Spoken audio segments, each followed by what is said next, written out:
Merci.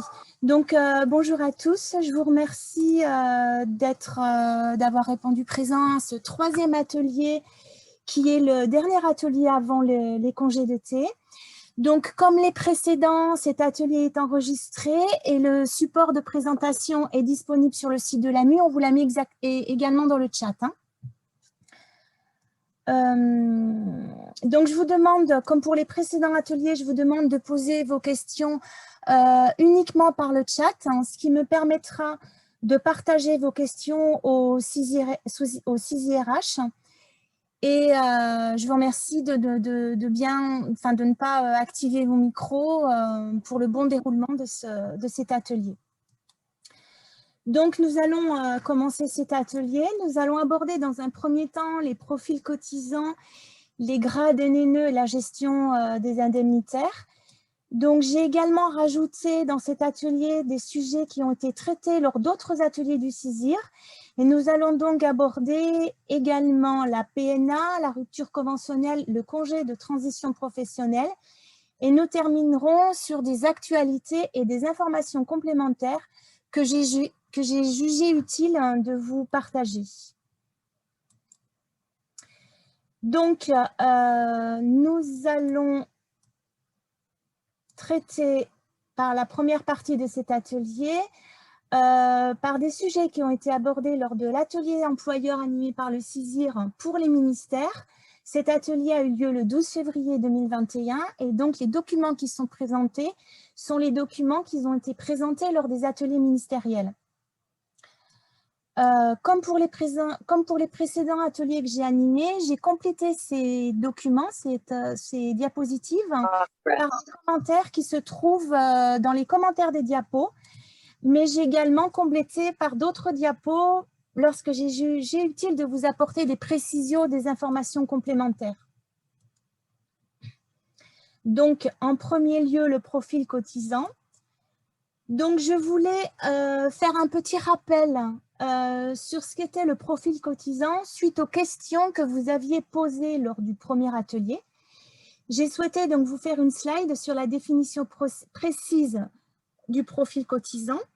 Donc, c'est principalement le statut de l'agent qui va déterminer le régime de protection sociale qui lui sera applicable et donc les cotisations qui seront assises sur sa rémunération. Le profil cotisant est donc composé du code régime de sécurité sociale, bien sûr, mais pas seulement, car il est aussi composé du code statut et du code régime de retraite complémentaire. Donc, code SS, CSTAT et code RC. C'est donc ce triplet qui compose le profil cotisant. Nous allons aborder maintenant le simulateur. Le CISIR a mis à disposition un outil de contrôle de cohérence du profil cotisant. Cet outil exploite les référentiels du noyau RH-FPE, le noyau qui fait l'objet d'une mise à jour annuelle. Donc, qu'est-ce que le noyau RH-FPE?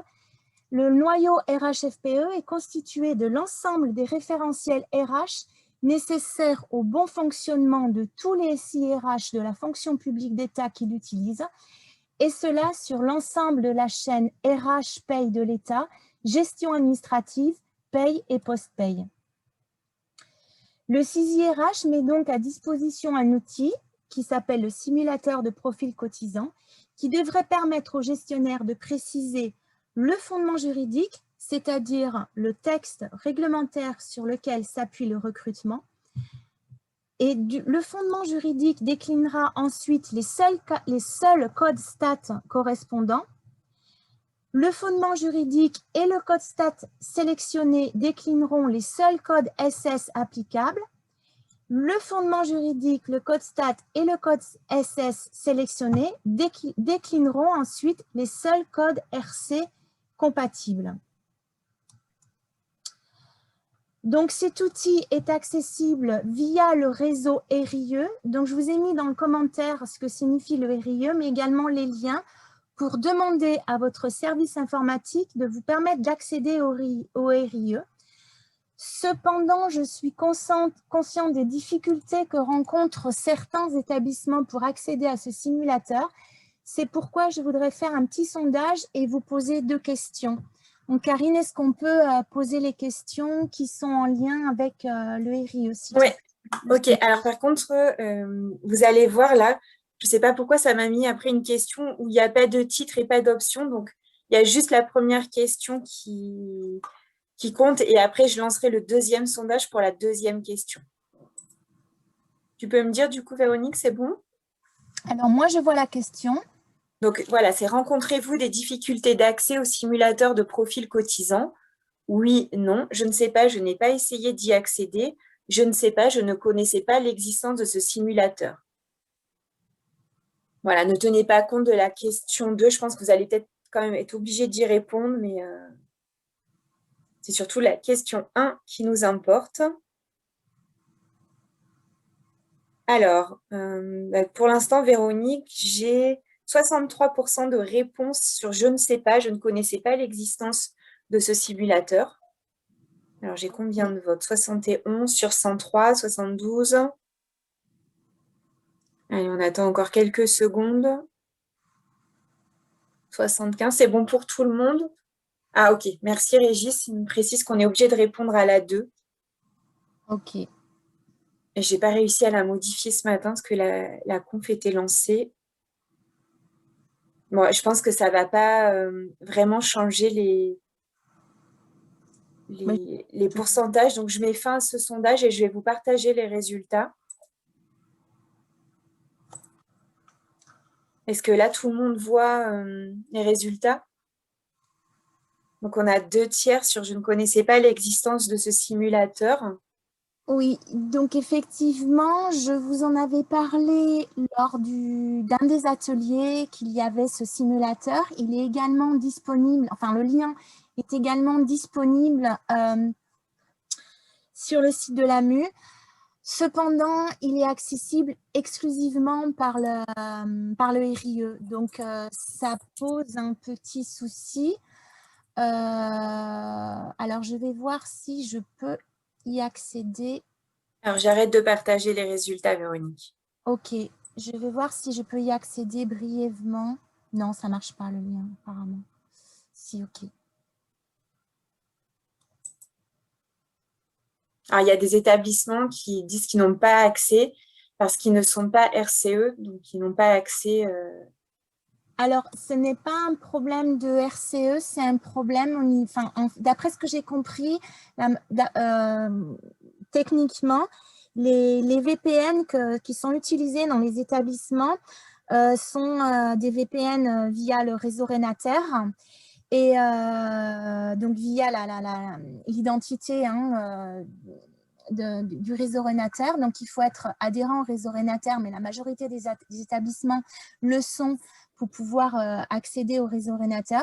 Mais il faut qu'il y ait une demande qui soit faite. Donc, c'est pour ça que je l'ai mis dans le commentaire, parce qu'il y a un lien via Renater. Il faut qu'une demande soit faite par vos services informatiques pour qu'il y ait un lien entre votre VPN Renater et le RIE. Donc, par contre, je ne sais pas pourquoi techniquement certains établissements ne choisissent pas, ne préfèrent pas faire la démarche pour pouvoir faire ce lien entre Renater et le RIE. Donc, je vous ai donné les informations pour pouvoir le faire. Ensuite, pourquoi votre établissement ne fera le choix ou pas, je ne connais pas les raisons techniques. Bon, j'arrive pas à accéder j'arrive pas à accéder au simulateur pour vous faire la démo. Je dois pas être. Pourtant, j'étais en VPN, mais comme j'ai des problèmes de connexion, Ouais. ça doit. Peut-être à la fin. Ouais, peut-être. Ouais. S'il reste un petit peu de temps. Donc, la deuxième question. Alors, hop. Ouais. Donc, la question sur le RIE, Véronique. Oui. Ok. Avez-vous accès au réseau interministériel de l'État? Donc là, oui, non, ou je ne sais pas. Donc, on est à 70 réponses. Ça va vite. Ok. Je vais mettre fin au sondage. Et je vais partager les résultats. C'est pareil, les tendances ne vont pas changer. Donc, Je ne sais pas à 77%, non à 22% et oui 1%. Alors, il faut savoir que sur le réseau interministériel de l'État, il n'y a pas que ce profil, enfin ce simulateur, il y a d'autres documents, ça permet d'accéder à l'ensemble des documents, de la documentation du CISIR. Et effectivement, il y a une forte comment dire, incitation pour que les établissements puissent avoir accès à ce réseau. Il y a également le chatbot de Rebecca qui est accessible via le RIE. Donc voilà, il y a plein il y a énormément de documentation qui sont uniquement accessibles via ce réseau. OK. Donc, on va reprendre la suite de la présentation. Donc, comme je vous ai dit, hein, je vous ai mis les liens dans les documents, dans la diapo pour… Véronique, il y a juste une question, je ne sais plus si tu as répondu, c'est comment faire pour avoir accès au RIE? Oui, le Okay. lien, il est dans la diapo, dans le commentaire de la diapo. Je ne sais plus si c'est sur cette diapo-là ou si c'est sur la diapo juste avant. Donc, j'ai mis un lien Renater. Il faut communiquer ce lien à votre service informatique pour qu'il puisse faire une demande pour que comment dire, le VPN soit relié au réseau RIE. Mais tout est bien indiqué sur le lien Renater que je vous ai mis. Ok. Parce que Renater est également partenaire du RIE. Donc, Renater, hein, c'est le réseau qui est utilisé par les établissements de l'enseignement supérieur en priorité, mais pas que.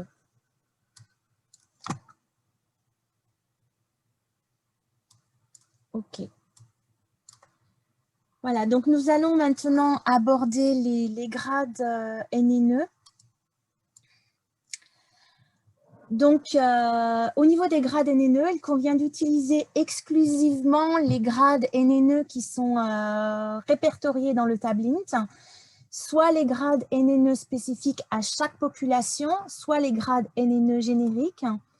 Donc, le référentiel Tablint fait la synthèse de l'ensemble des codes grades emploi de la fonction publique d'État auxquels sont associés des codes PCS-ESE.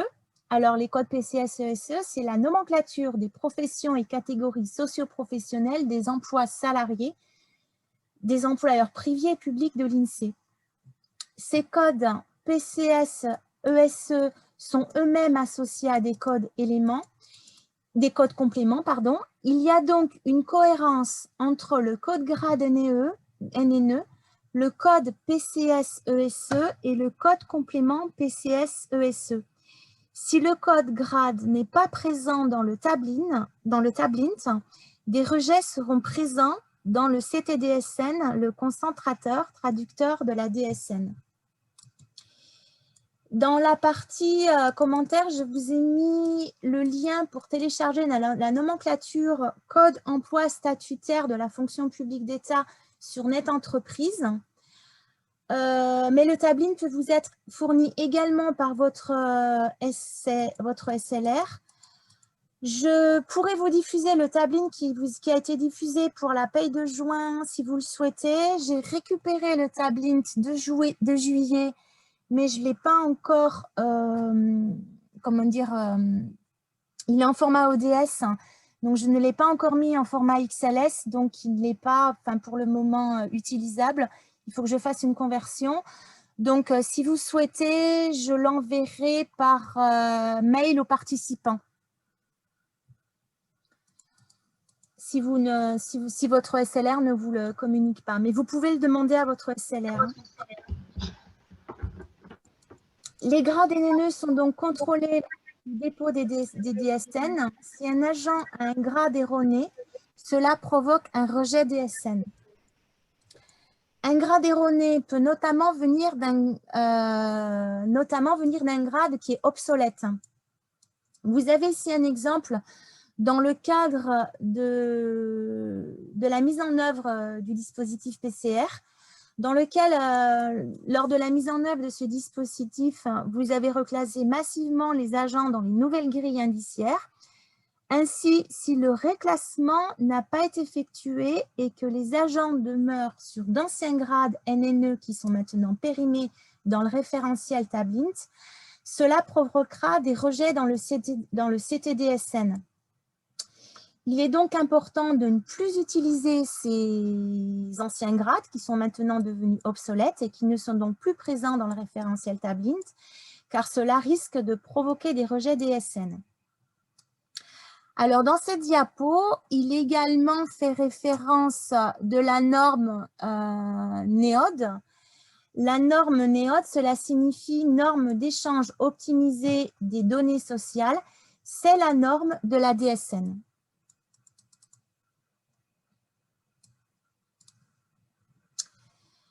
Donc, les traitements du CTDSN permettent ainsi de déduire du code grade NNE de l'agent le libellé de l'emploi et le code PCS-ESE. Il est également essentiel que le profil cotisant, donc je le rappelle, le profil cotisant, c'est le triplet CSTAT, code SS et code RC. Donc, il est également essentiel que le profil cotisant et le grade NNE soient cohérents. Dans le cas contraire, la mauvaise combinaison générera un code PCS-ESE erroné et donc un rejet en DSN. Il est donc important de contrôler la cohérence entre le code grade NNE et la situation statutaire des agents.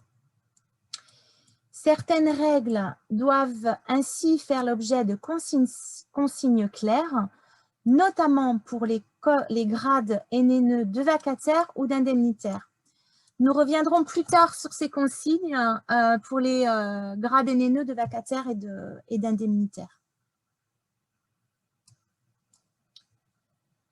Alors, sur cette diapo, nous voyons en matière déclarative, le référentiel Tablint et les fichiers de paye alimentent plusieurs rubriques DSN du bloc 40. Alors, le bloc 40 de la DSN, c'est le bloc qui est relatif au contrat au sens DSN, pas au contrat au sens contrat de droit public ou du contractuel. Là, on parle bien de contrat au sens de la DSN, c'est-à-dire la relation employeur-agent. Donc, en matière déclarative, le référentiel Tablint et les fichiers de paye alimentent plusieurs rubriques DSN du bloc 40 et principalement des rubriques qui sont énumérées dans cette slide. Nous voyons donc les rubriques 40, donc 004, 005, 006. Donc, j'ai mis en gras la 007, la nature de contrat. J'ai mis en gras également le code régime de base risque vieillesse. La nature de contrat, donc c'est, comme je viens de le dire, le contrat au sens de la DSN, c'est-à-dire la relation de travail. La 4006, c'est la date de fin de prévisionnel. Donc, je ne vais pas toutes les énumérer. Cependant, une petite aparté concernant la 40007 et la 40020. Les rubriques 4007 et 4007 nature de contrat et 40020 code régime de base risque vieillesse s'appuient, donc ces deux rubriques s'appuient sur le profil cotisant de l'agent. Par contre, pour les agents rémunérés à la vacation, dans ce cas, c'est le grade NNE qui conditionne l'alimentation de ces deux rubriques, la 4007 et la 40020. Pour information, Paye ne connaît que l'INM, puisque vous voyez dans cette slide qu'il est référence à l'indice brut. Donc, Paye ne connaît que l'INM. L'indice brut est reconstitué avec la concordance indice brut INM.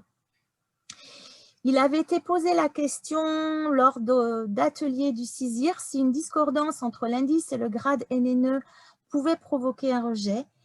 Il a été répondu qu'a priori non, puisque les contrôles DSN ne feraient pas le lien entre les deux.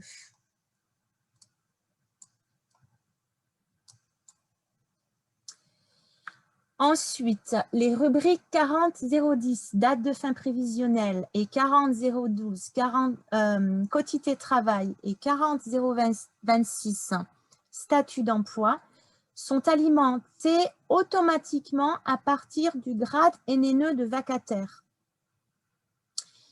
Les rubriques 40.018, régime de base maladie, et 40.039, régime de base AT, sont servis automatiquement à partir des grades NNE pour les ministères des cultes relevant du régime concordataire d'Alsace-Moselle. Donc, cela ne concerne pas l'ESR. Donc, vous constatez que le grade NNE de l'agent permet l'alimentation de plusieurs rubriques du bloc contrat DSN. Donc, il faut donc retenir que dans ces exemples, que le grade NNE est fondamental car il renseigne un certain nombre de rubriques et que ces rubriques peuvent faire l'objet de discordance et donc de rejet en DSN, notamment en cas de grade NNE obsolète ou erroné, ou en cas de grade NNE et de profil cotisant incompatible.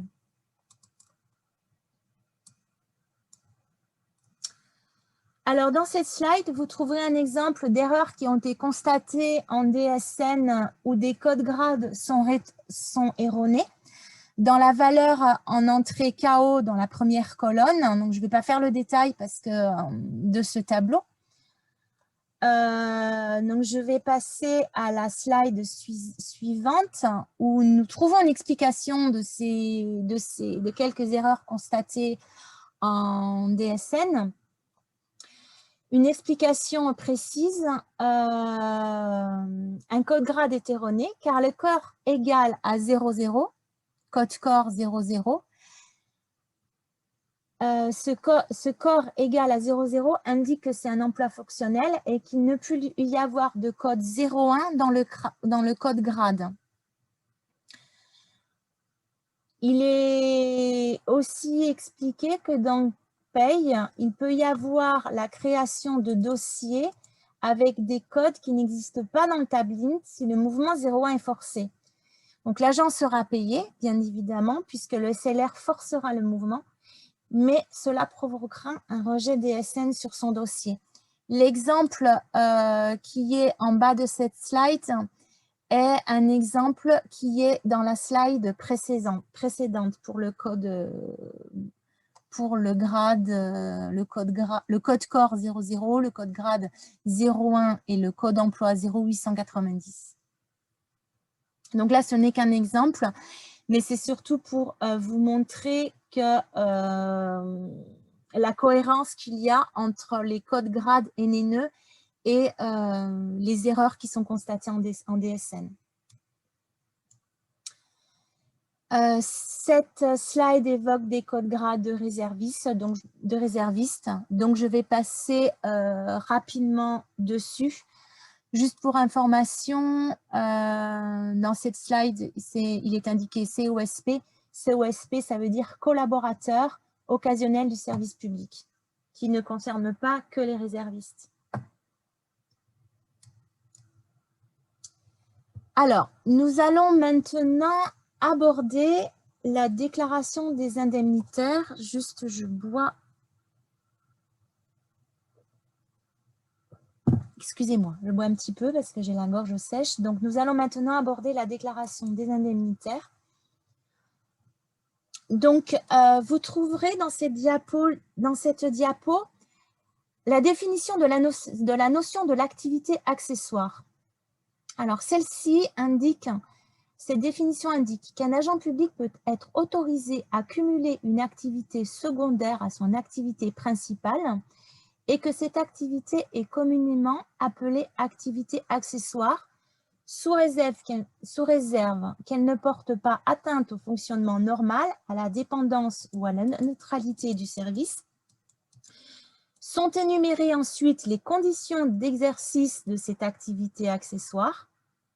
Mais ce qui est important à retenir, c'est que le code grade NNE 04 99 02 0000, le code grade indemnitaire, ne concerne que la population des fonctionnaires ayant une rémunération accessoire au titre d'un autre employeur que leur employeur principal. Donc, ce code grade est compatible uniquement avec un code stat de titulaire. C'est l'information importante à retenir pour ce code grade indemnitaire.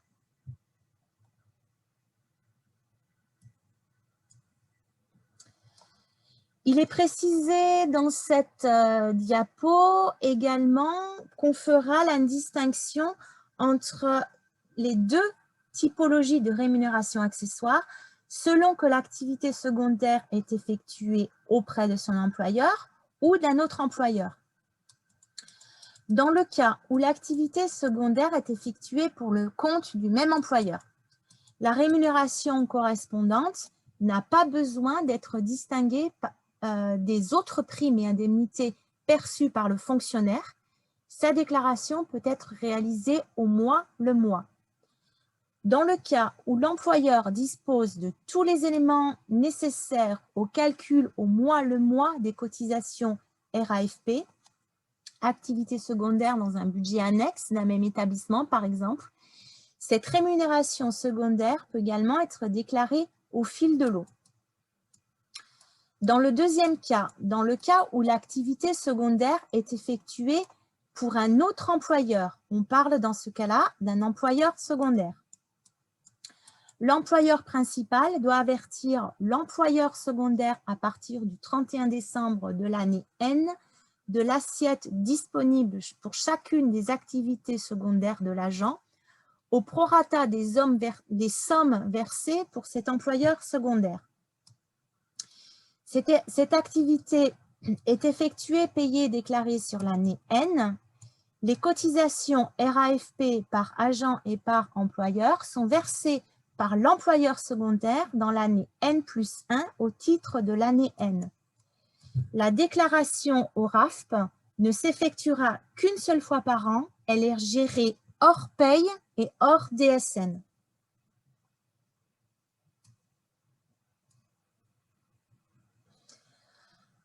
En matière déclarative, comment sont traitées dans la norme DSN les activités accessoires? Donc, pour une activité secondaire réalisée pour le compte du même employeur, la rémunération correspondante étant un complément du traitement de base, il n'y a pas de particularité de traitement. Par contre, pour une activité secondaire réalisée pour le compte d'un employeur secondaire, la déclaration DSN doit contenir à minima les rubriques qui sont ci-dessous.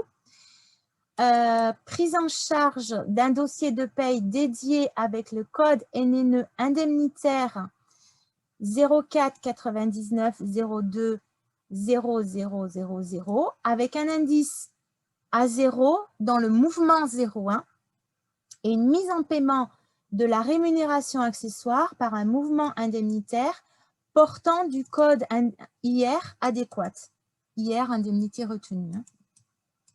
Donc, vous trouverez ci-dessous un exemple du traitement dans la norme DSN, les informations dans la colonne « Valeurs à renseigner ». Et les suivantes sont des informations qui sont dérivées des tables de correspondance du CTDSN, c'est-à-dire le concentrateur traducteur DSN. Donc, seules les rubriques obligatoires dans la norme DSN sont indiquées dans ce tableau, avec des valeurs d'exemple pour vous montrer le traitement en DSN des informations saisies en paye dans le cas des rémunérations accessoires pour un fonctionnaire.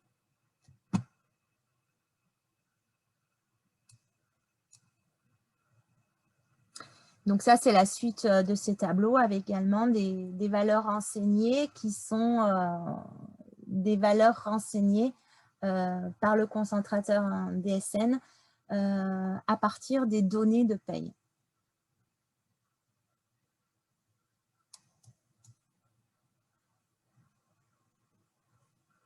Donc, sur cette slide également.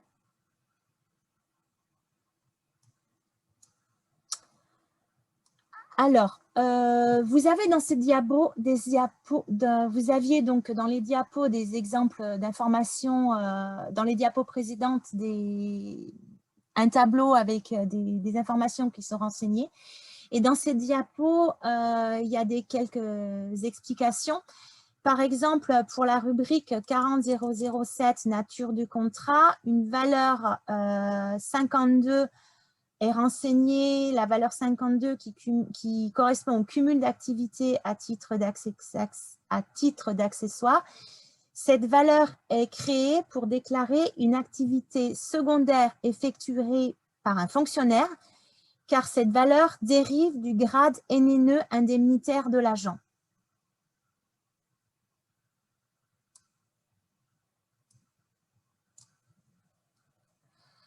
Alors, par contre, un point d'attention.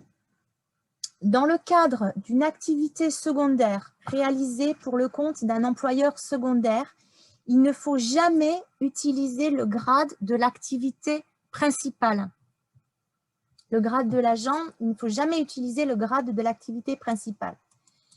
Car dans le cas d'une utilisation de ce code grade initial, de son grade de l'activité principale, avec un indice forcé à 0, cela créera une discordance grade-indice.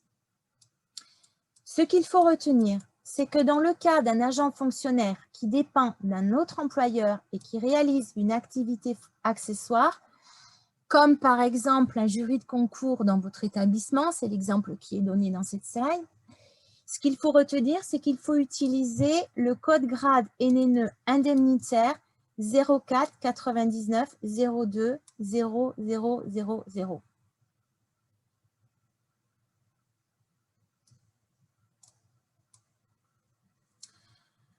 Alors, j'ai rajouté cette slide qui est une question qui a été posée lors d'un autre atelier et qui apporte une information nouvelle sur une fonctionnalité qui a été paramétrée pour les codes grades indemnitaires, mais également les codes grades vacataires. Donc, c'est une nouvelle fonctionnalité qui a été paramétrée pour les codes grades vacataires et les codes grades indemnitaires. Ceci afin d'éviter la succession de REM 01 et de REM 90.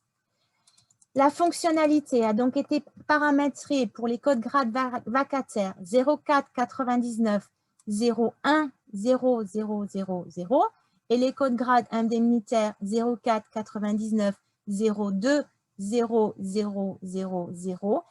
La date de fin est générée automatiquement par le CTDSN, c'est-à-dire le dernier jour du mois en cours. Donc, cette date de fin est alimentée, cette date de fin est générée automatiquement par le CTDSN si cette date n'a pas été alimentée en paye. Donc, il n'est pas nécessaire d'indiquer un code de fin de situation puisque le CTDSN alimente cette zone par défaut avec la date de fin de période de paye. Cela facilite donc la gestion dans le cas notamment où des indemnitaires vacataires reviennent plusieurs fois. La DGFiP précise qu'il n'est pas utile non plus de revenir sur les anciens codes pour le stock. Donc, je vais vous lire la question qui avait été posée, je vais vous lire la question de cette slide. Pour les indemnitaires, code grade 04 99 02 suivi de 40, avec une codification de titulaires, STAT 01, SS 01 et RC 00, le code fin de situation FB est rejeté par paye. Quel code utiliser à la place pour installer une fin de situation? Donc, voici la réponse, comme je viens de vous dire. Il n'y a pas lieu de mettre un motif et une date de fin de fonction. Concernant la gestion des indemnitaires, cela consisterait à une succession de REM 01 et REM 90, ce qui deviendrait rapidement ingérable. Le CTDSN, le concentrateur traducteur de la DSN, génère par défaut une date de fin de contrat DSN égale à la date de fin de la période de paye. Le traitement est le même pour les vacataires.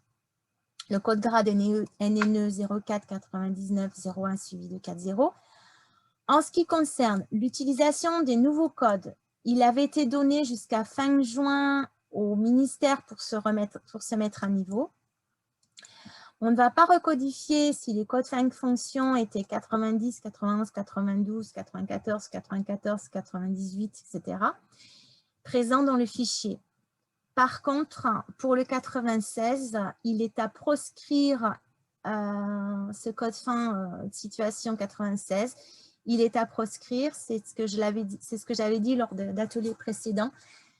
Quant au 96, il était à proscrire car ce code fourre-tout ne peut être transcodé dans le CTDSN.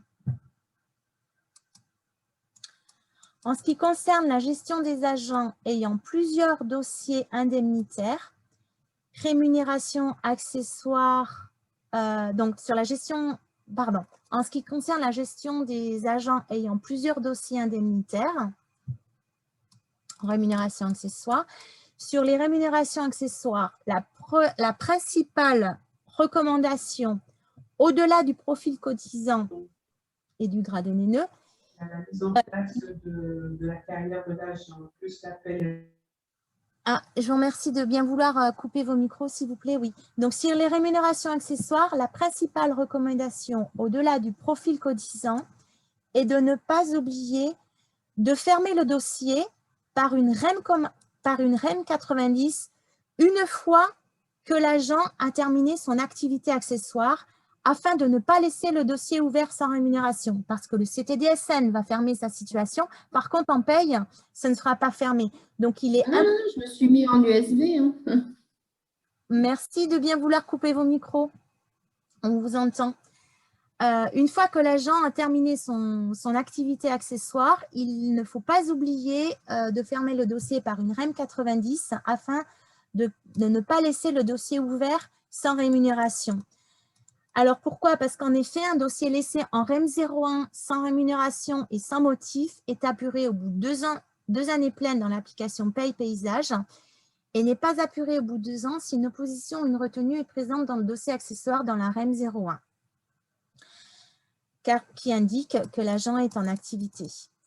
Donc, pour conclure, je voudrais donc rappeler les consignes suivantes.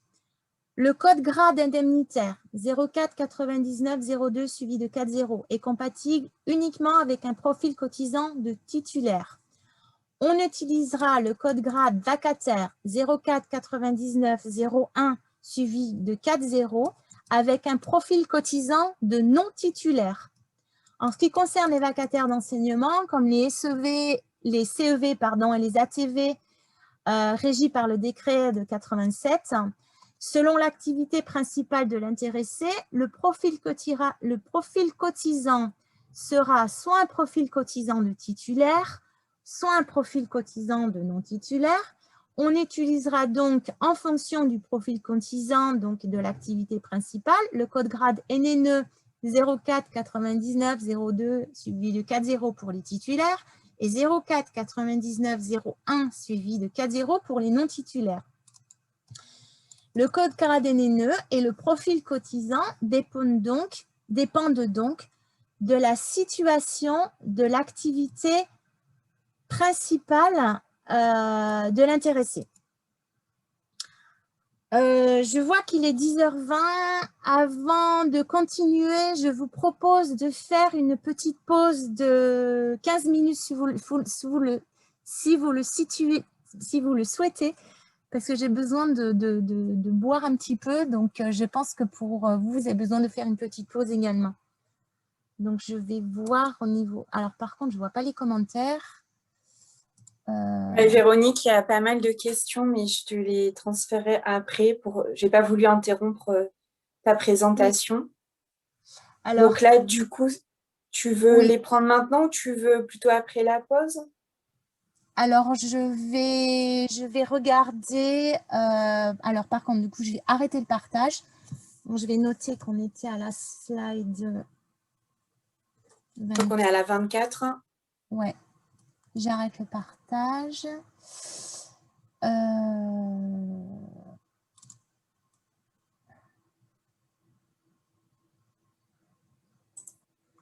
Alors, il y a des questions auxquelles moi, je ne pourrais pas répondre. Hein. Je les transmettrai au CISI-RH. Donc, le Tablins, voilà. Donc, je vois que vous, majoritairement, vous demandez à ce que je vous l'envoie. Donc, je vous l'enverrai dès qu'il sera...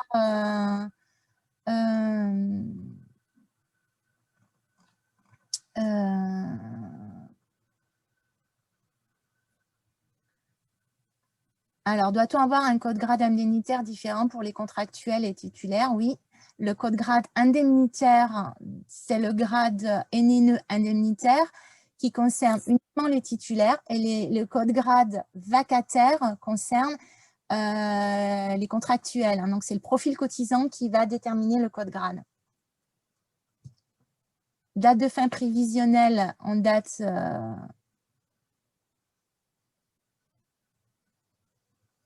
date de fin prévisionnelle, on parle de l'AFS, la fin de situation, comment le code grade peut-il créer? Alors, le code grade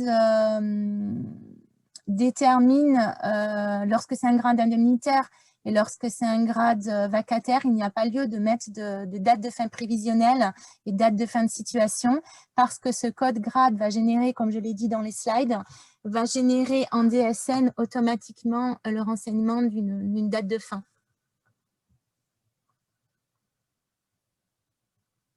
Comment faire pour un vacataire ne cotise pas la Sécu? Donc là, je poserai la question au CISIR pour le vacataire étranger, mais je pense que c'est le vacataire de non titulaire.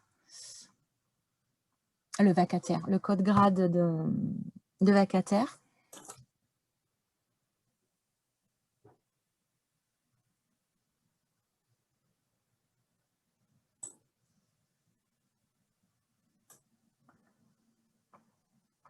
Oui, alors je vois qu'il y en a qui ont déjà fait, hein, il y a déjà SLR qui ont déjà demandé à recodifier les codes grades, mais je pense que c'était important de faire le rappel concernant les codes grades et en fait, il faut penser profil cotisant.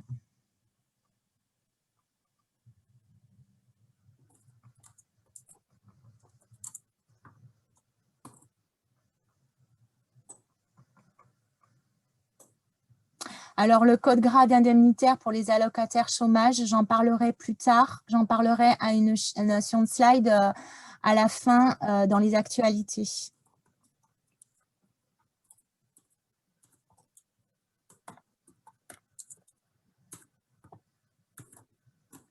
Concernant les codes SS, les profils cotisants, donc je poserai la question au CISIR.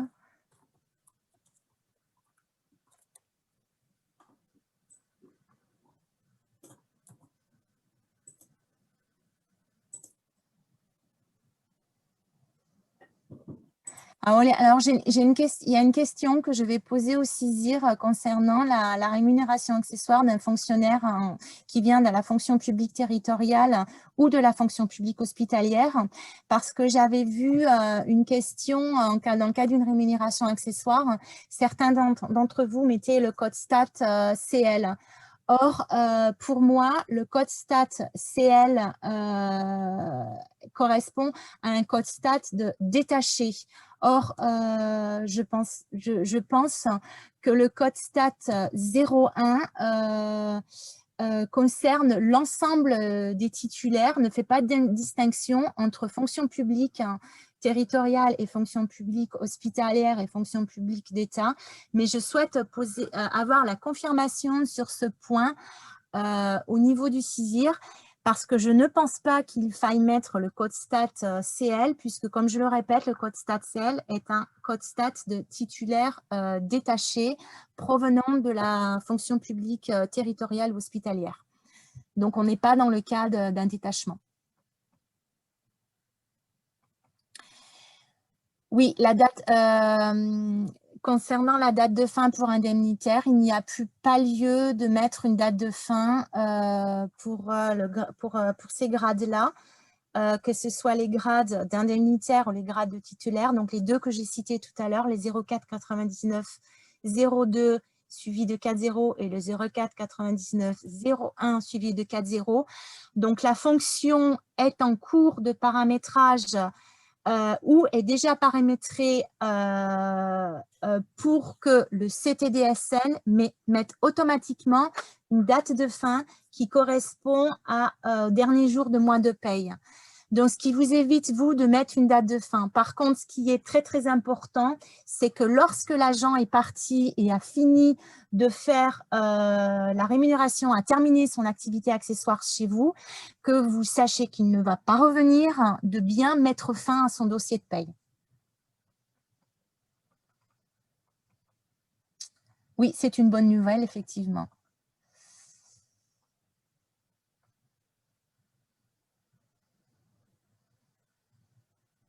Alors, par contre, je n'ai pas compris la question. Quel code FS doit-on utiliser pour une fermeture de dossier pour une raison technique? Est-ce qu'il serait possible de refaire cette question? Alors, à savoir que lorsque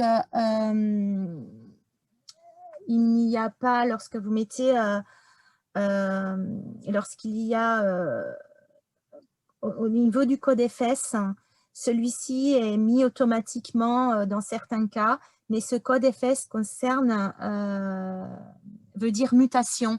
Donc, si vous voulez que ce code-là ne soit pas mis automatiquement, alors j'ai plus en mémoire quand est-ce qu'il est mis automatiquement par l'application Paye, mais si vous voulez que le bon code fin de situation soit mis, donc il faut se mettre au plus près de la nomenclature de l'annexe 11B.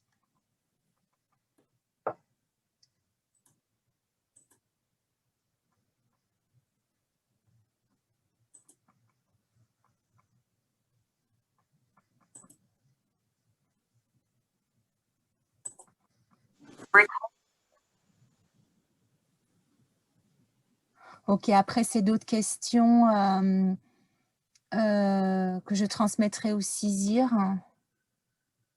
Alors, pour la conversion du stock, hein, comme je l'ai dit,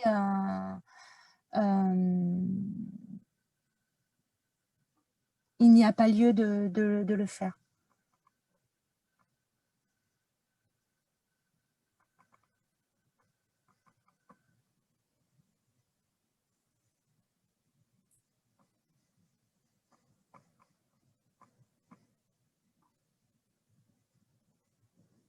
Il y a une question concernant le code SS. Quand un contrat est prolongé, qu'il y a lieu de le passer de code SS à SS12 à SS10, doit-on obligatoirement faire une nouvelle prise en charge? Il avait été dit qu'en cas de changement de profil cotisant, donc que ce soit le code SS, le code STAT ou le code RC, il y a lieu de faire une nouvelle prise en charge. Alors, fermeture de dossier pour raison technique, problème majeur sur la paye.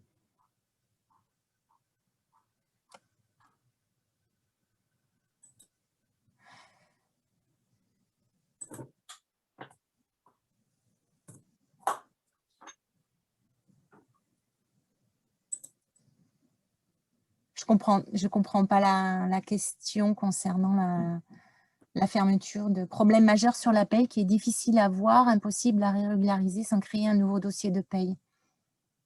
Ok, je verrai ça à tête reposée. Au pire, je vous enverrai un mail pour vous demander confirmation par rapport à cette question. Devons-nous codifier dès à présent nos agences sur les modalités énoncées? Le CISIR m'a dit que c'était en cours de paramétrage, donc je pense que oui, vous pouvez commencer à codifier selon les modalités. En tout état de cause, il faudra la faire avant la paye de janvier. La REM 90 stoppe-t-elle toujours le calcul des plafonds de cotisation? Là, je vais reposer la question parce que j'ai des informations contradictoires à ce sujet. Ok, donc je vous propose, donc je retransmettrai de toute façon l'ensemble des questions au CISIR pour avoir des réponses écrites et que ces réponses aux questions soient visibles par tous sur le site de l'AMU. Donc, je vous informerai via la liste Cordopay que j'ai mis à jour, le site web de l'AMU sera mis à jour. Alors, je vous propose de faire une petite pause maintenant. Donc, il est 10h32. Je vous propose de revenir à 47.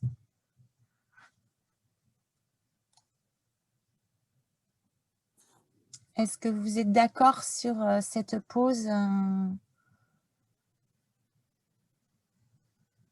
Ok. Donc, rendez-vous à 10h47. Merci beaucoup.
Qu'est-ce que je fais?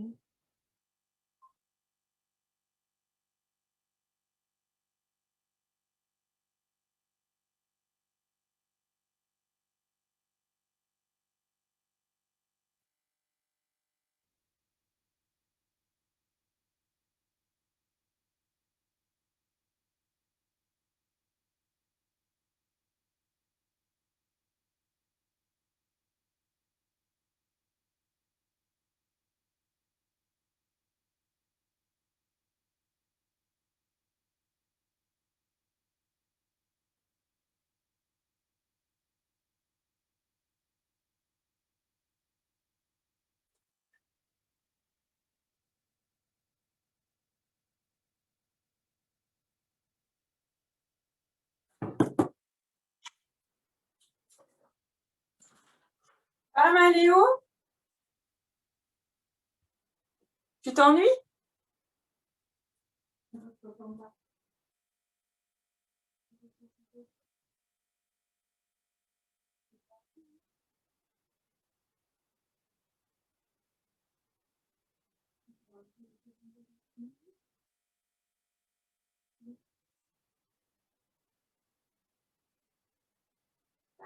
C'est là la plage, c'est moi, on va faire des trucs après, mais il y a des trucs partout. Ça avec toi? Si jamais il y a besoin, on peut pas au moins faire un trajet. Hein.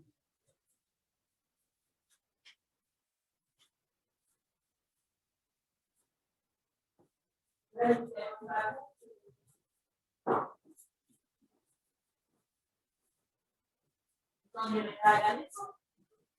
Par contre, je suis en chambre.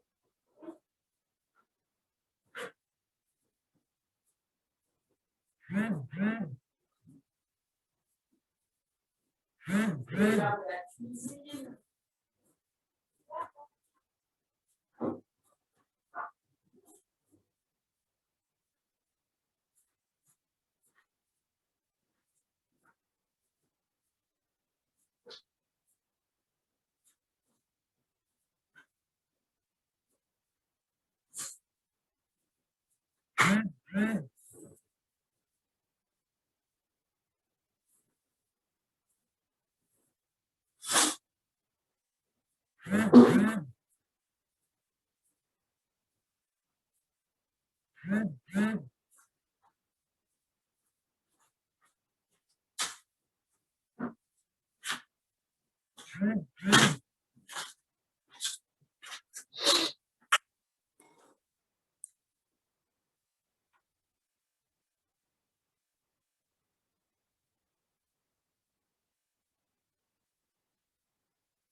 Ok, donc nous allons reprendre les 10h43.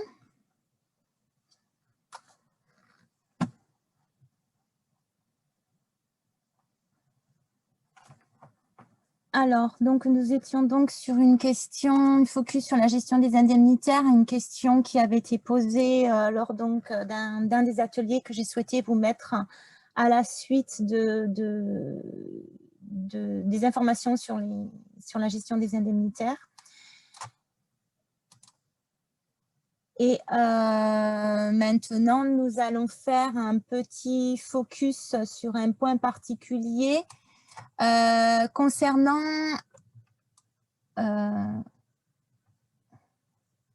par contre, je ne sais pas si mon micro est ouvert. Je ne sais pas si vous m'entendez. Oui, c'est bon, Véronique. Ok, j'ai eu un doute. Donc, un petit focus sur un point particulier des stagiaires détachés sur les détachements entrants pour stage ou scolarité avant titularisation. Donc, juste pour info, la codification DEE06 que vous voyez là dans la position administrative de cette slide est une position administrative présente dans la codification, dans la nomenclature des positions du noyau RH-FPE, dont je vous ai donné la définition tout à l'heure. Donc, selon la provenance de l'agent, donc c'est une codification en gestion administrative. Donc, selon la provenance de l'agent, la fonction publique d'État territoriale ou hospitalière, la codification sera différente. Le code stat sera A1 si l'agent provient de la fonction publique d'État et alors qu'il sera codifié CL si l'agent provient de la fonction publique territoriale ou hospitalière. Donc, le CISIR a voulu faire un focus sur la gestion des détachements pour ce cas particulier des détachements stagiaires, des détachements entrants pour stage de scolarité avant titularisation dans un emploi de l'État, pour lequel le code stat sera défini selon la provenance de l'agent avant son détachement pour stage.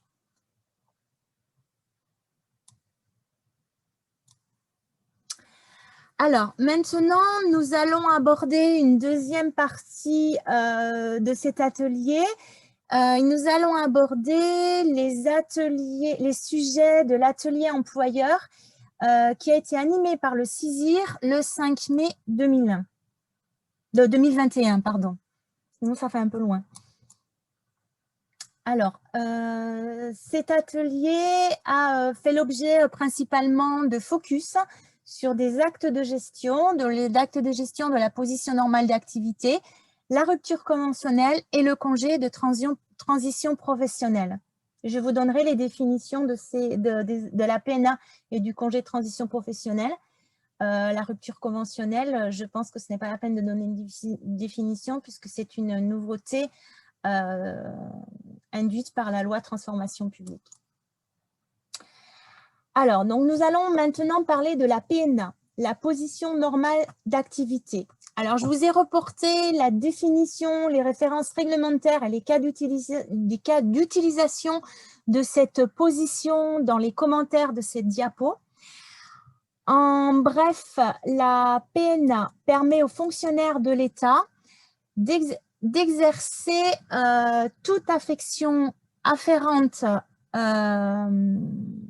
à son grade, hors de son administration de gestion.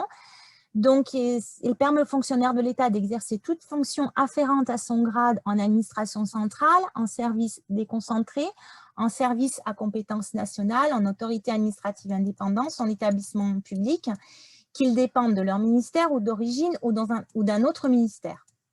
Donc, vous trouverez les spécificités liées à sa rémunération qui sont détaillées dans cette diapo.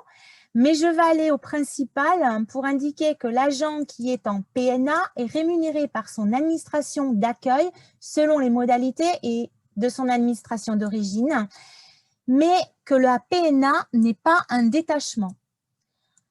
la PNA ne constitue pas non plus une suspension de la relation de travail. Donc, pour les PNA sortantes, il convient de la considérer comme une mutation et de clôturer le dossier.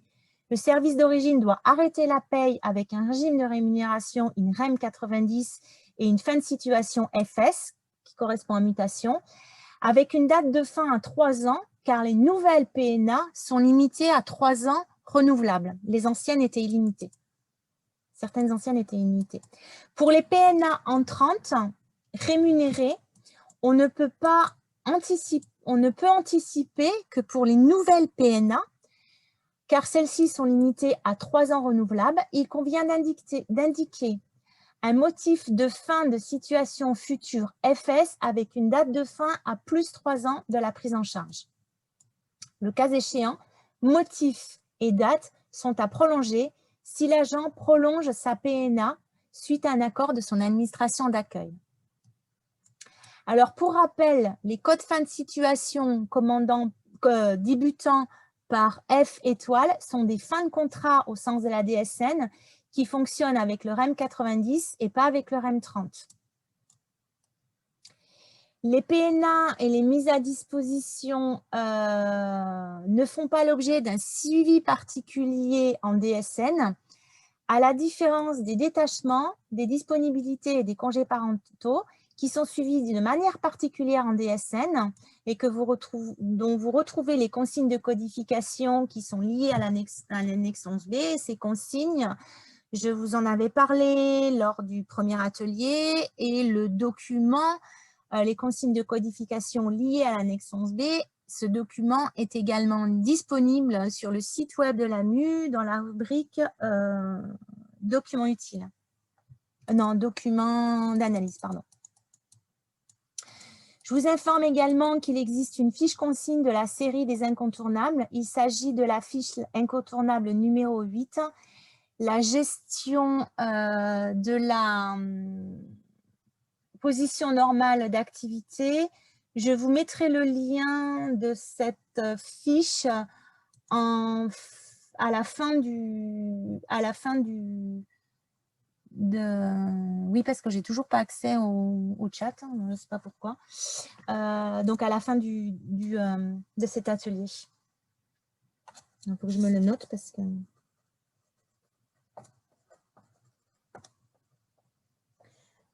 sinon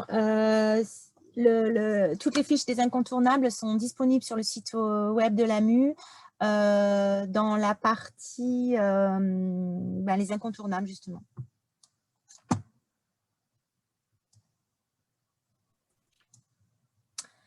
Voilà, donc maintenant, nous allons traiter, focus, alors vous ne voyez pas le titre, je crois, c'est un focus sur la gestion des ruptures conventionnelles dans la fonction publique d'État. Alors, il s'agit d'une question qui indique que l'employeur rencontre lors de l'établissement de l'attestation employeur un problème pour retranscrire le statut des titulaires. En effet, cet établissement indique les agents titulaires comme étant en CDI relevant du régime général de la sécurité sociale et ce régime de retraite IRCANTEC sous l'attestation employeur.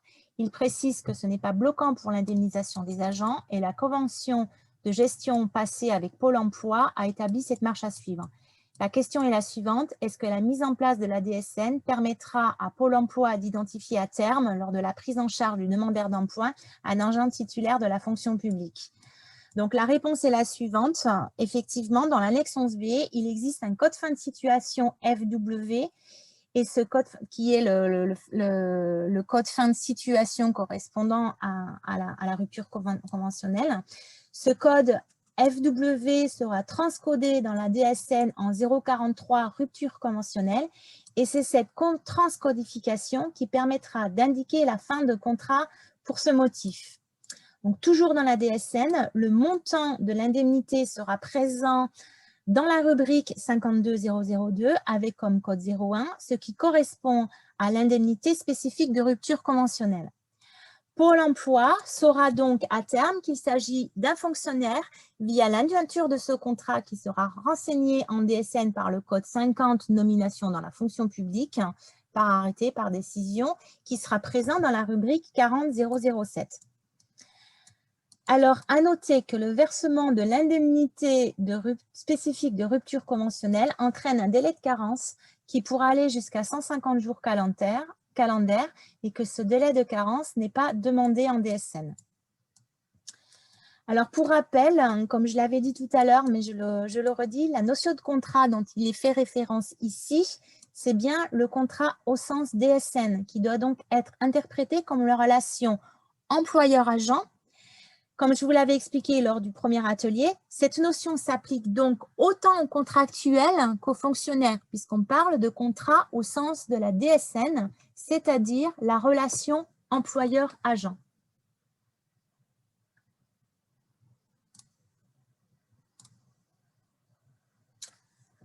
Alors, le dernier focus qui a été traité lors de cet atelier, c'est un focus sur le congé de transition professionnelle. Donc là encore, je vous ai mis les références réglementaires de ce congé dans les commentaires de la diapo. Alors, qu'est-ce que le congé de transition professionnelle? Le congé de transition professionnelle est un des dispositifs d'accompagnement des agents dont l'emploi est susceptible d'être supprimé dans le cadre d'une restructuration de service.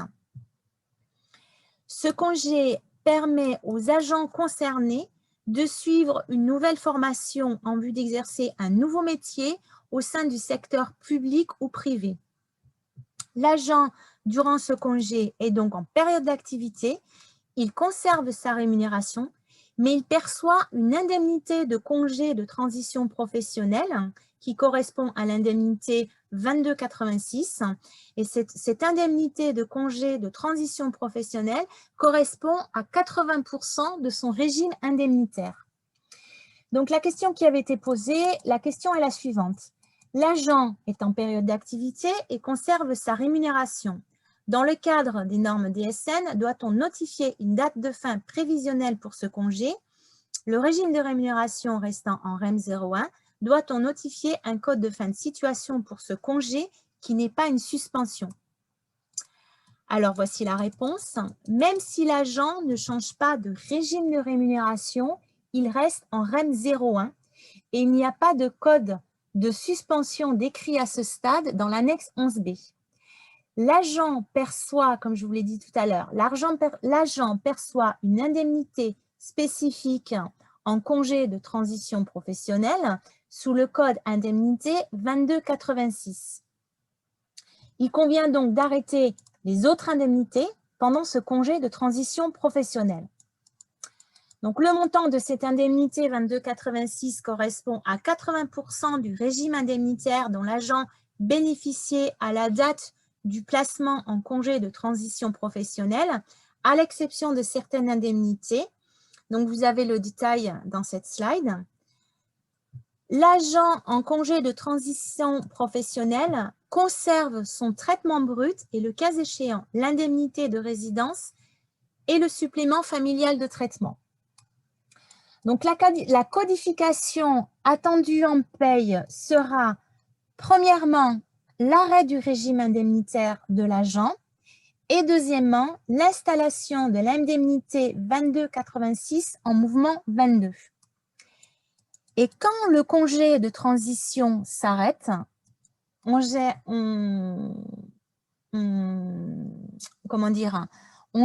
comme une mutation, c'est-à-dire une REM 90 et un code fin de situation. Donc, pour rappel, pendant la période du congé, ce congé ne génère pas de suspension de contrat, ne génère pas de REM 30, puisqu'il reste en REM 01. Donc, il n'y a pas lieu de mettre un code spécifique prévu en DSN. Et pour l'instant, on poursuit donc sur le même dossier. Et lorsque le congé de transition s'achève, il faudra alors générer une REM 90 et un code fin de situation FS, puisqu'on gérera alors comme une mutation.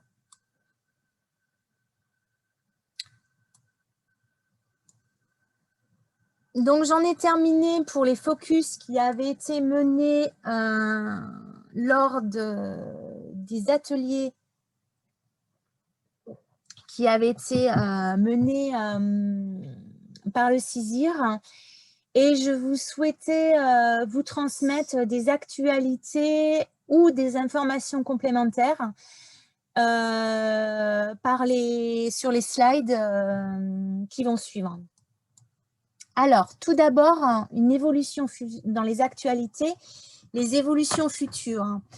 Donc, une création dans le Tablins de juillet, donc je vais vous adresser dès que je l'aurai transformé en fichier XLS.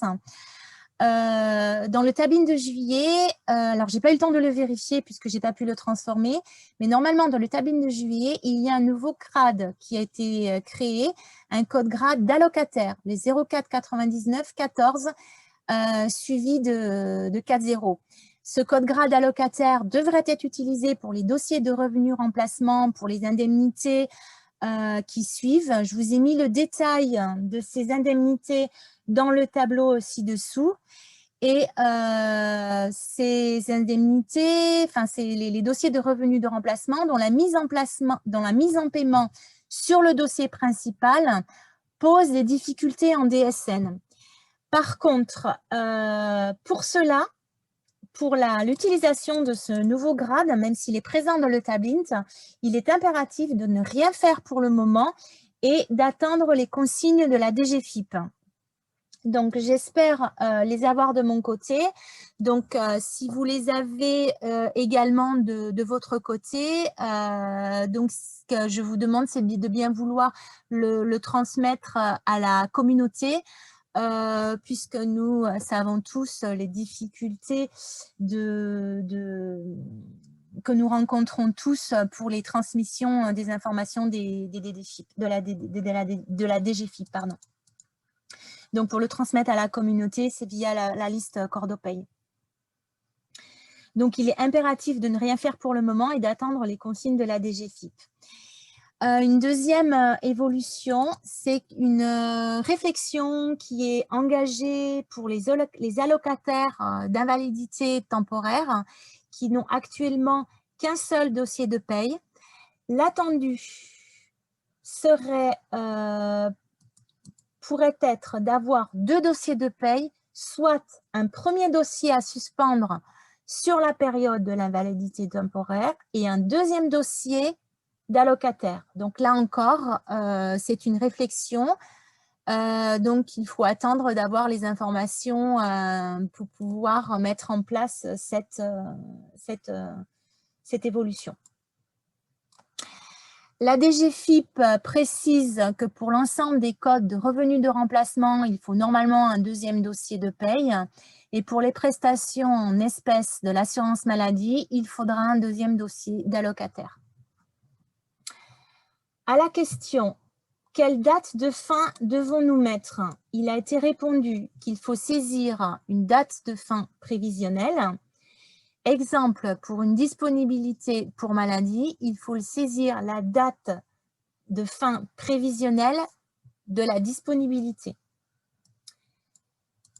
À la question « Devons-nous fermer le dossier principal ?» La DGFiP précise qu'il faudra ajuster en fonction du profil cotisant, car il n'y a pas nécessairement de date de fin.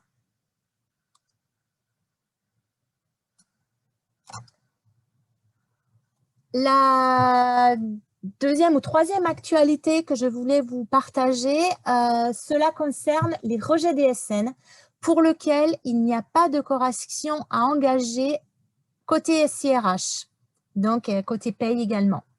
Alors, tout d'abord, pour la population des apprentis avec un code fin de situation FL, un bug est en cours et ce bug est en cours de résolution. Il devrait être résolu en juillet. Donc, si vous avez eu dans des rejets des rejets qui vous ont été transmis avec la population des apprentis d'un code fin de situation FL, il n'y a aucune correction attendue de votre part, il s'agit d'un bug. Il n'y a pas de correction également attendue pour les apprentis de moins de 16 ans. J'ai fait une faute de frappe, j'ai marqué de moins de 16 ans. C'est de moins de 16 ans. Et pour les dossiers de paye de CDD, de contrat à durée déterminée, qui ont un code fin de situation SE intervenu avant l'installation du palier 1 du CTDSN, c'est-à-dire si ce sont des CDD avec un code fin de situation SE qui ont été transmis avant les données d'avril, les rejets sont présents à tort et seront à résorber au fur et à mesure. Donc, pour ces trois cas, il n'y a pas de correction attendue dans le SIRH. Il ne s'agit pas de rejet DSN.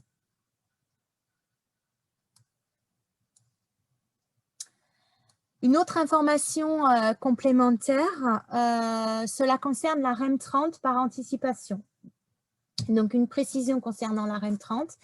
La REM 30, qui est donc la suspension de contrat au sens de la DSN, n'est pas saisissable par anticipation.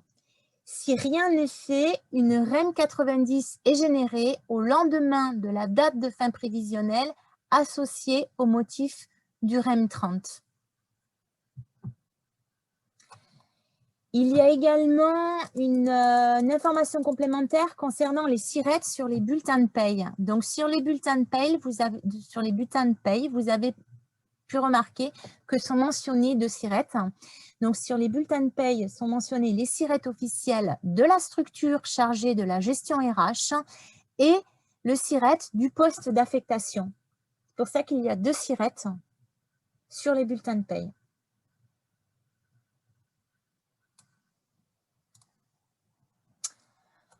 En ce qui concerne la date de fin prévisionnelle, la DGFiP rappelle que la date de fin prévisionnelle à retenir est bien le dernier jour payé et pas le premier jour non payé. Nous sommes en mode échéancier, donc c'est une précision sur la date de fin prévisionnelle. Donc c'est bien le dernier jour payé qu'il faut indiquer et pas le premier jour non payé. Concernant les agents détachés sur emploi conduisant à pension de la CNRACL, pour les détachés sur emploi conduisant à pension de la CNRACL, le code STAT à utiliser est bien le code STAT CL. À la question, comment faire pour le calcul soit sur un indice pension civile différent de l'indice de rémunération? Donc, il a été répondu que si l'agent vient de la fonction publique hospitalière et de la fonction publique territoriale et que l'agent est détaché, il faut bien utiliser le code STAT CL et que ce code STAT est bien compatible avec un indice pension civile.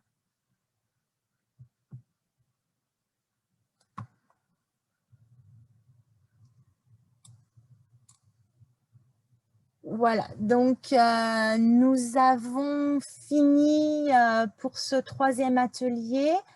Donc, avant de vous déconnecter, je souhaiterais définir avec vous la prochaine date pour programmer le quatrième atelier.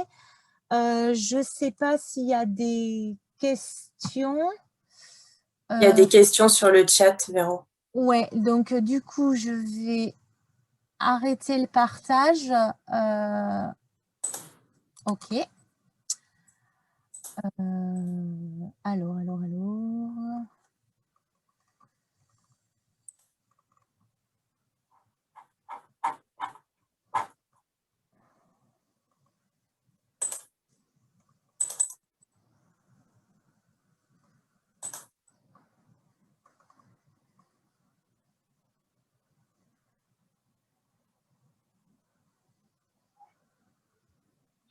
Voilà, donc il y a des précisions. Hein. Certaines personnes disent que quand il y a eu le changement de grade, il n'y a pas eu lieu de créer une nouvelle prise en charge puisque le profil cotisant ne change pas. Il n'y a pas eu de problème a priori. Ah oui, donc les fonctionnaires d'autres fonctions publiques Donc, je vais poser effectivement la question. Alors, je ne comprends pas de quelle population il est question. Alors, je ne sais pas à quoi correspond.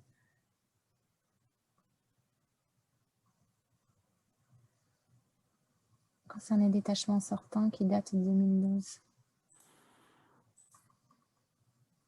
Ouais, il faudra que je revoie les questions pour pouvoir y répondre. Oui, le SLR inexistant. Donc, effectivement, il y a certains SLR qui ne répondent pas. Donc, c'est pour ça que je trouvais que c'était très important d'animer ces ateliers pour vous, parce que je sais qu'il y a un gros problème de communication au niveau de la DDFIP, de la DGFIP et des DDFIP, et que même les informations concernant les SLR sont parfois différentes selon les SLR. Le bureau CE2A indique que les consignes proviennent du bureau CE2A, donc provient du pôle de rémunération de la DGFIP, et que malheureusement, certains SLR n'ont pas encore compris les nouvelles consignes concernant la DSN. Pourquoi? Parce qu'ils sont encore en cours de formation durant l'année 2021.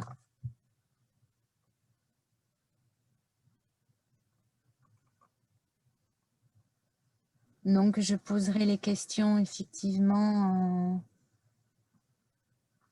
par rapport aux prestations, enfin par rapport aux indemnitaires et les prestations. Pour le moment, on n'a encore pas reçu les consignes.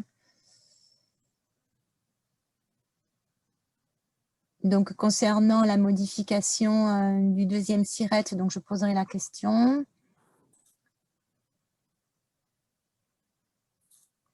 Question des REM 99. Donc, c'est vrai que les REM 99 sont à éviter maintenant pour le plafil de cotisation. Donc, je poserai la question.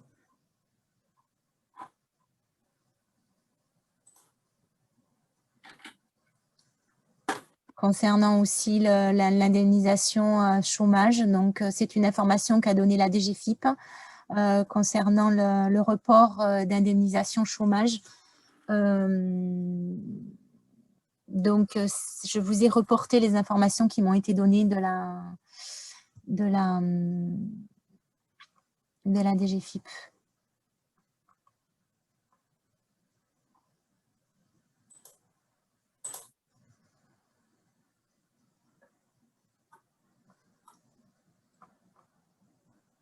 Alors, concrètement, que devons-nous faire et dans quel délai? De quoi parlez-vous? Là,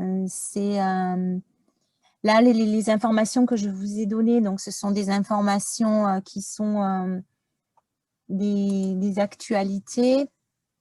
Pour celles pour lesquelles on attend les consignes, je ne peux pas vous dire dans quel délai puisque je n'ai pas les consignes à ce jour. Donc, dès que j'aurai les consignes, je vous les communiquerai. Et si de votre côté, vous avez également des consignes, c'est toujours important de partager sur le forum Cordopay, puisque certains SLR sont beaucoup plus actifs que d'autres et donnent les consignes des fois en avance de phase. Donc, c'est toujours important de pouvoir partager à la communauté les différentes consignes que vous pouvez avoir. Donc, on va pouvoir passer à la dernière question qui est le sondage pour les dates à définir. Je vous ai fait des propositions de dates que vous voyez dans la dernière slide, la slide 39. Donc, est-ce qu'on peut lancer Oui, je le lance. Oui, alors moi, je vais mettre fin au diaporama parce que du coup… C'est bon. Alors, du coup, ça va faire la même chose que sur le premier sondage. Je ne sais pas pourquoi ça a enchaîné sur une deuxième question vide. Voilà, Zoom me fait des petites facéties. Alors, donc il y a plusieurs propositions. Je crois que Véronique vous propose 5 propositions de dates. Mardi 5 octobre, mardi 12, jeudi 14, mardi 19 et jeudi 21. En sachant que toutes les dates sont avant les vacances d'octobre, qui sont le 22 octobre en 2021. Et entre deux payes. Il y a une date qui se détache vraiment, la plus proche, on va dire. Allez, on a 60 votes, j'attends encore quelques secondes et puis je mets fin au sondage et je vous partage les résultats. Mais je pense que Véronique, tu peux indiquer le 5 octobre dans ton agenda. Oui, donc du coup, on bloquera le 5 octobre. Effectivement, ça permet d'être juste à la fin de la paye et ça permet de pouvoir appréhender pour la paye suivante. Donc, cet atelier, je vais faire un focus sur les rejets puisque actuellement, ils ne vous sont pas forcément transmis par tous les SLR, mais ils le seront l'année prochaine, hein, lorsqu'on le sera en production. Et donc, c'est important de refaire un focus, hein, de faire un focus. J'ai jugé important de faire un atelier spécifique sur les rejets DSN pour pouvoir apporter le maximum d'informations dans la mesure du possible. Et je vous donnerai également des actualités s'il y en a, ou quelques petits rappels si jamais je vois qu'il y a des actualités importantes ou des rappels qui doivent vous être donnés. Concernant la codification de la paye, je crois que c'est quelque chose qui est attendu par tous. Je ne peux malheureusement pas apporter la réponse. Cette question avait déjà été posée, il me semble, lors du premier atelier. Nous n'avons pas eu de réponse à cette question. Je pense que les codifications, la codification avait été, les manuels de codification ont été faits par des DDFIP. Et c'est vrai que ça serait important d'avoir un manuel de codification mis à jour avec les nouvelles modalités. Mais là, ça ne dépend pas de nous, ça dépend de la DGFIP. Et là, je retransmettrai de toute façon encore cette question. Et